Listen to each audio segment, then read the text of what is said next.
this video here for those who have not seen it. Now, this was Lucy, and she was at Steve Donzinger's event. Actually, it was Marianne Williamson's event, but Steve Donziger was speaking at this point. I want you to hear what Lucy said, because I think this is really important for people to hear about this strategy. Excuse me, Stephen. I'm sorry, but the Democratic Party is not democratic. They're never going to let Marianne run. Kennedy is running, and he's not even going to get past the DNC alive. You're wasting our time, and you're wasting our money, and so are all these other bitches over here. And you are clueless, and you don't know what the you're talking about.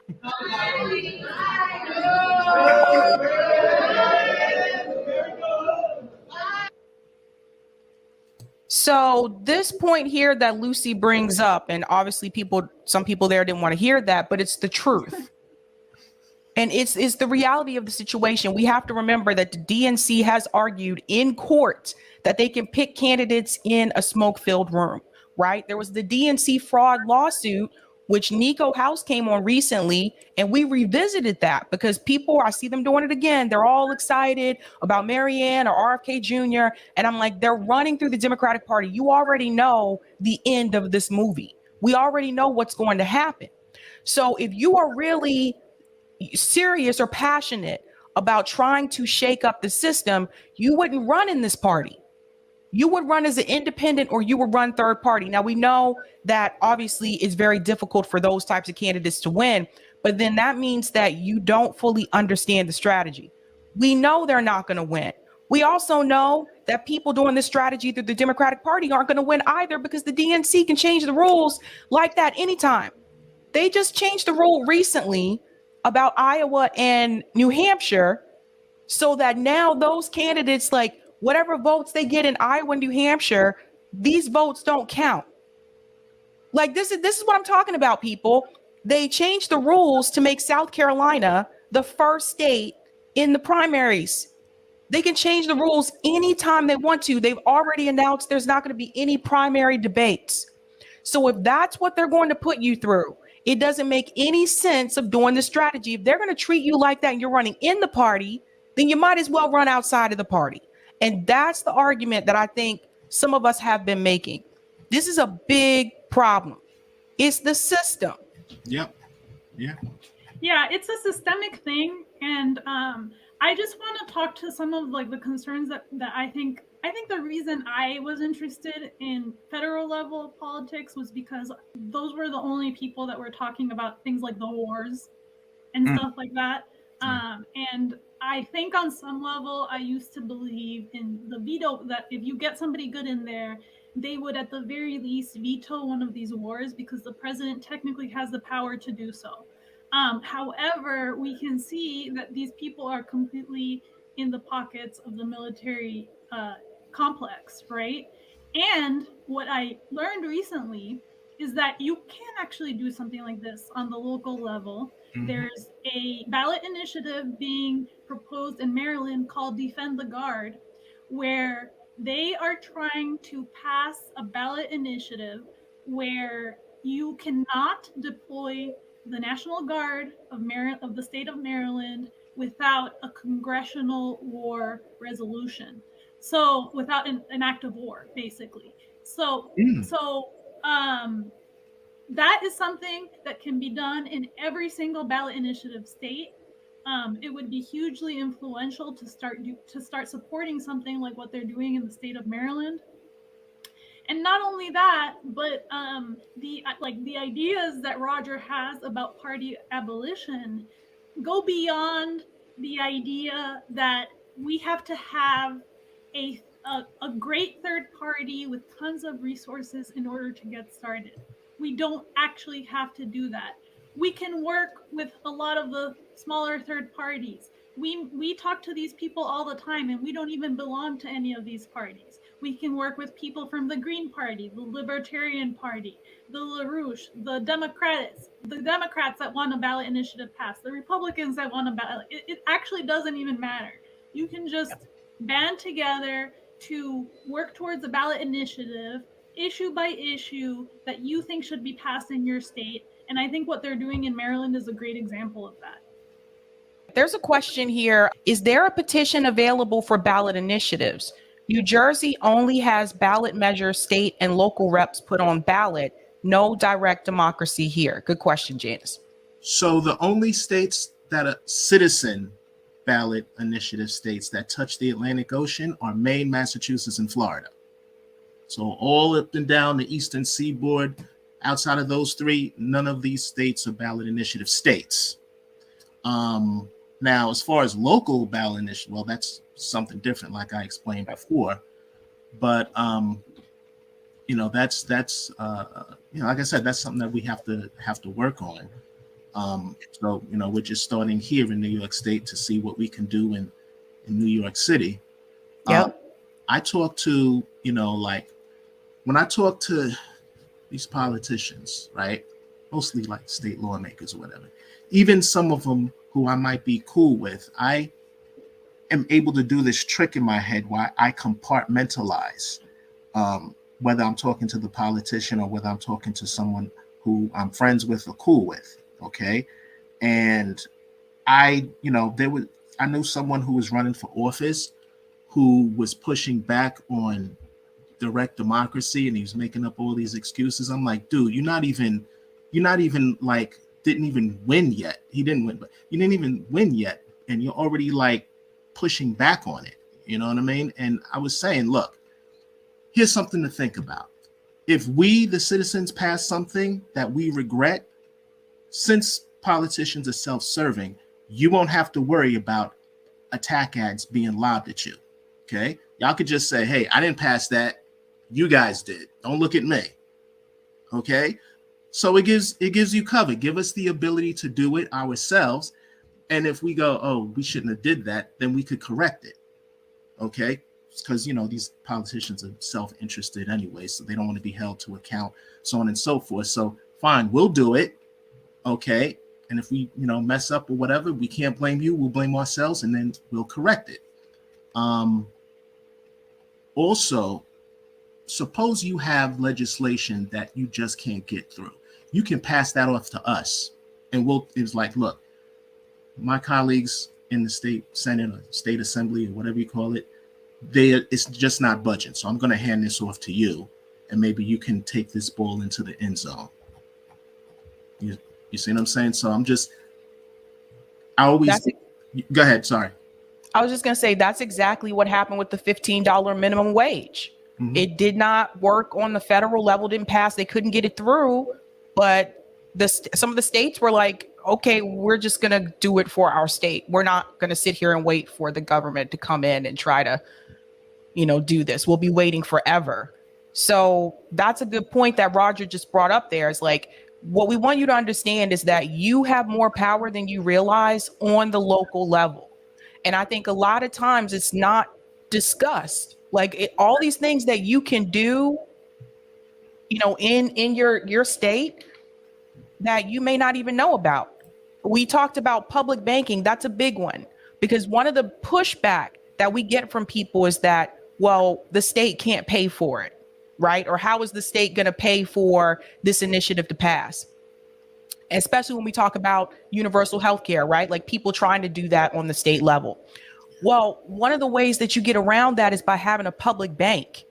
And if you look at a state like North Dakota, they have the Bank of North Dakota. They've had this for since the 1800s, Roger? June of 1919. June of 1919. So North Dakota, and you have to understand, when we talk about public banking, when we had the 2008 housing crisis, North Dakota was not affected the way that the other states were because they had a public bank. So more people need to be pushing for things like that. Now we're going to go ahead and tell you, and Roger will probably add to this as well. When you try to talk to politicians in your state about pushing these kind of measures, they're going to try to talk you out of it. They're going to tell you that, oh, I don't know if that'll really pass or such and such, but you have to think about it on a grassroots level and organizing with people on the ground. You have to think about it that way, because again, with the politicians, remember, even if they have a bill for it and they support the measure, if it's not done the proper way If it doesn't go through the proper channels, they're not going to support you in your effort. You have to understand that if they feel like it's not going to pass, they're not going to support you in that endeavor. But don't let that discourage you, because we've already seen that happen. Yeah, I mean, California, speaking about public banking, they were the first state to pass public banking legislation in since June of 1919. Except it's not a California public bank. It just allowed municipalities to charter their own. So now they're beginning to pop up. They're in the stages of one over here, East Bay, and so on and so forth, right? But from what Ellen Brown, who is the founder of the Public Banking Institute, who wrote the book From Austerity to Prosperity, the Public Banking Solution, I believe she told me, she's in California, I believe she told me that they passed that because they see there was ballot initiative momentum that was gaining, and politicians have egos. They always want to jump in front of the parade and take credit for the work that you did. So you use it as leverage. Once you say to them, "Yeah, I don't need you anymore. Just go name some buildings, go name some streets. We'll pass the laws and amendments. Y'all don't know what the F y'all are doing. We'll do it." And they'll, "Oh, what are you doing? What are you doing? What are you doing?" You know, "Okay, we'll do it." You know, and that's what I've seen happen in California. Yeah, in California, it's like one of the biggest economies, right, in the United States. So if you passed a ballot initiative there around public banking, it would affect the financing. You would be able to influence the financing behind a lot of these wars. You would be able to influence the national banking system. Like, this is huge. And California is a ballot initiative state.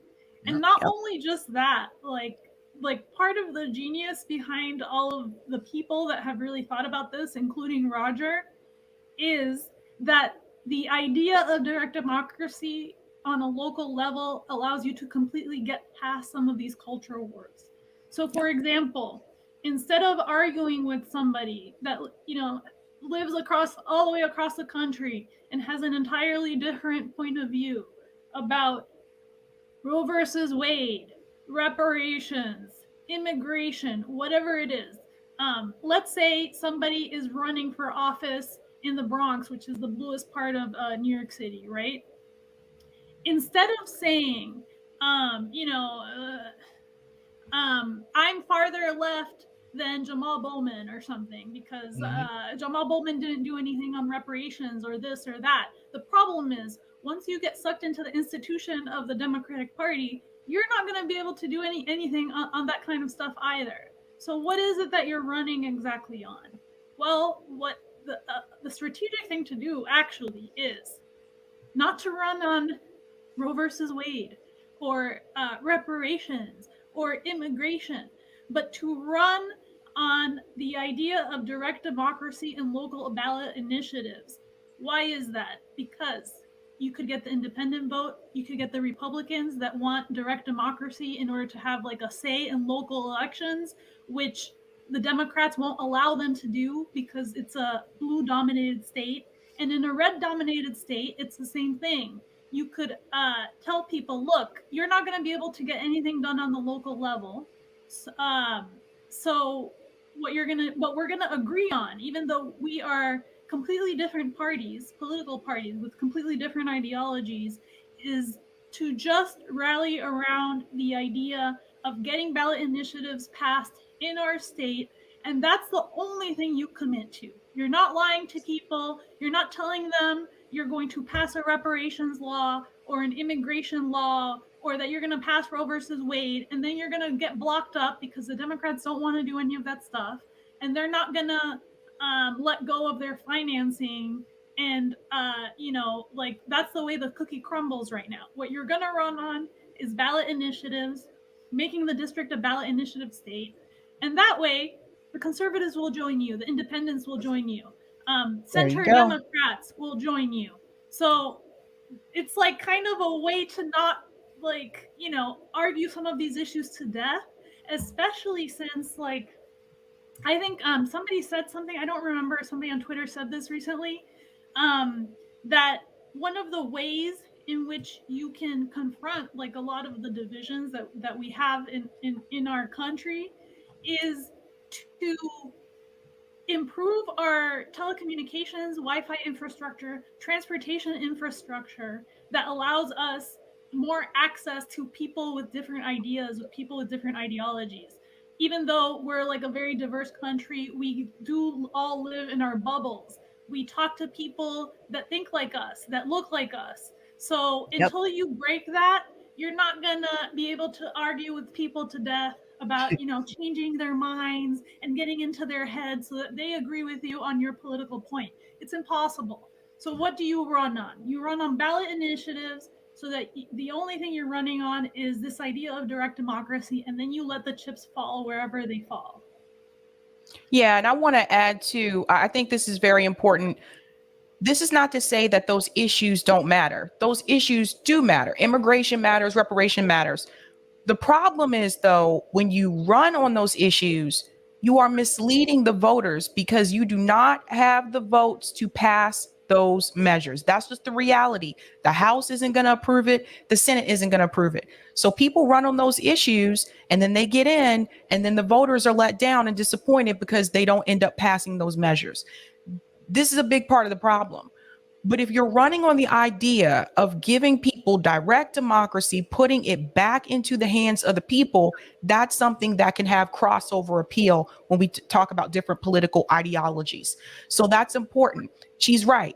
Independents, Republicans, Democrats can all get on board for that. They're like, you mean my voice actually has a say here? There's an opportunity for that.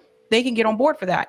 And the other thing that I would recommend, and I think we really need to start talking about this more as well, we have to get past left, right.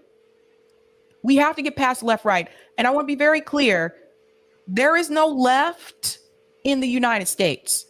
The United States is a conservative country. And when we talk about left versus right and right versus left, in the greater scheme and scale of things, what we need to be focusing on are workers, the working class, and people who are poor. We need to focus on that, because that is not something that is just belongs to a certain political ideology. There are people who are Republicans that are poor. There are people who are Democrats that are poor. There are people who are independents that are poor and working class, etc. So the way that you build the working class and you have a class movement in this country is you have to get outside of the political parties. As long as you are attached to the political party, we will always be divided based on the parties alone. And that's exactly what, I hate to say it, but the corporate state, the corporations, that's exactly what they want. They want us to be divided by political parties, because then we're not focused on the billionaires. We're not focused on people like BlackRock. We're not focused on Vanguard. We're not focused on, Amazon and all of these people, all of these billionaires that are exploiting people in this country. That's the thing. As long as we're divided by the parties, we're not focused on the real core issue. So the reason why we have not been able to build a class solidarity movement across this country, the best chance that we had to do that in my lifetime, I feel, was with that Bernie Sanders movement. And Bernie Sanders knew that as well. So by him simply choosing to run through the Democratic Party and not doing a pivot after the fact and say, I'm going to be an independent and I'm going to take my movement with me and we're going to keep on going, that killed the opportunity that we had to have a class movement in this country. And that's why I keep saying the Bernie Sanders movement is dead. So unless like people like Marianne or RFK Jr., unless they're willing to go beyond where Bernie could not go, you're not going to see a type of class movement from them either.